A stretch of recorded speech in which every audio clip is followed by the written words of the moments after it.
What is the bus stop method? At school, children are expected to learn how to divide and show their working out.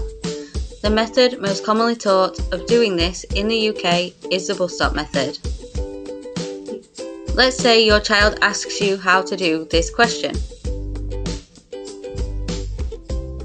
The first thing you need to ask your child to do is set the question up inside a bus stop like this.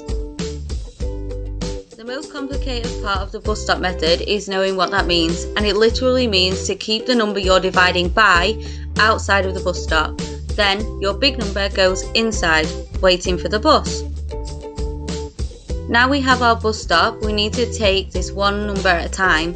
Ask your child how many 7s there are in 3. Obviously you can't get any 7s in 3, so above our bus stop we write 0. When moving on to the next number we have to take the 3 we missed into account, so now that number becomes 36 instead of just 6.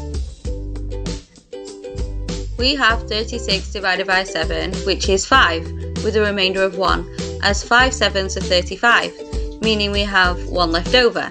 So we put our 5 on top of our bus stop and we use our remainder to change the last number. So we use our remainder of 1 to make our 5 a 15, just like we did with the 3. Now we can get 7 into 15 twice with a remainder of 1. So we put our 2 on top of the bus stop with our remainder 1.